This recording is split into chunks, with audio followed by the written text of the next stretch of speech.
इलामबाट 50 किलोमिटरमा झापा झर्न सकिने यो सडकको गोलाखर्क भन्ज्याङदेखि बेलासे हुँदै लोधियासम्मको सडक निर्माण तीव्र पारिएको हो।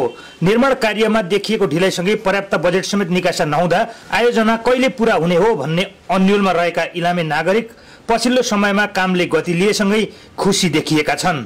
लगभग दिनमा 400-500 भन्दा माथि गाडीहरू हिँड्छ। तपाईको देउसो मात्रै होइन राति पनि यति धेरै गाडी कुद्छ। अहिले यो बाटोकै कारण हो। त्यसले गर्दा मलाई लाग्छ यो बाटो चाँडो भन्दा चाँडो अझै राम्रो बनिनु पर्यो, पिच हुनु पर्यो। इलाम जानु अब झापा जानु धेरै दूरी छोटो बाटो हो।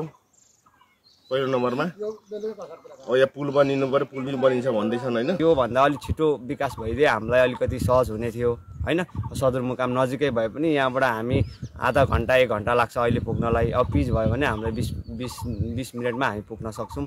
मेची राजमार्ग भएर इलाम सदरमुकामबाट झापाको व्यापारिक केन्द्र बिर्तामोड पुग्न करिब 61 वटा घुम्ती पार गर्दै 83 किलोमिटर यात्रा गर्नुपर्छ। मेची कोरिडोरको भन्ज्याङदेखि 26 वटा मात्रै घुम्ती छन्। भौगोलिक अवस्था राम्रो भएकोले पनि यात्रा सहज र छिटो हुन्छ। अधिकांश क्षेत्रमा टेवा पर्खाल नाला निर्माण लगायतको काम सकिएको छ भने बेस र सबबेसको काम भइरहेको छ। महिना अगाडिदेखि काम चाहिँ एकदम तीव्र रूपमा अगाडि बढिरहेको छ। त्यसमा तपाईँको चाहिँ अब नालीदेखि तपाईँको चाहिँ वलहरू र ग्याबिनहरू लाउने काम तमाम भइरहेको छ। अहिले चाहिँ तपाईँको चाहिँ पखलादेखि भन्नेसम्म चाहिँ अहिले हामीले चाहिँ सबबेस लाउने काम सुचारू भइरहेको छ। अब जस बर्खामा हामीले तपाईँको बेली ब्रिज अथवा ब्रिजहरू भयो भने चाहिँ बर्खामा गाडी चल्ने सहज वातावरण हामी बनाउँछौँ। इलामको भन्ज्याङदेखि झापा सिमाना सुखानीसम्मको 35 किलोमिटर मध्ये 15 किलोमिटर सडक कालोपत्रे भइसकेको छ।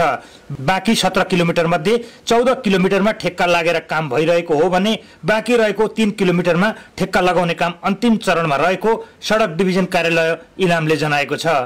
भन्ज्याङदेखि माई नगरपालिकाको सोक्तिमसम्म 3 प्याकेजमा काम भइरहेको छ। सोक्तिमदेखि लोधिया खोला बीचमा पर्ने 3 किलोमिटर खण्डमा ठेक्का लगाउने प्रक्रिया अगाडि बढाइएको हो।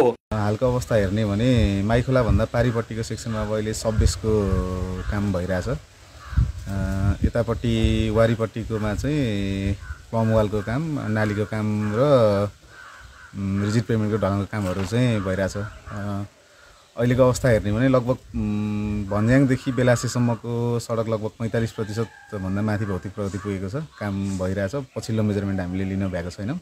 मेची राजमार्ग खुल्नु अघि यो सडक पैदल झापा झर्ने एकमात्र विकल्प थियो।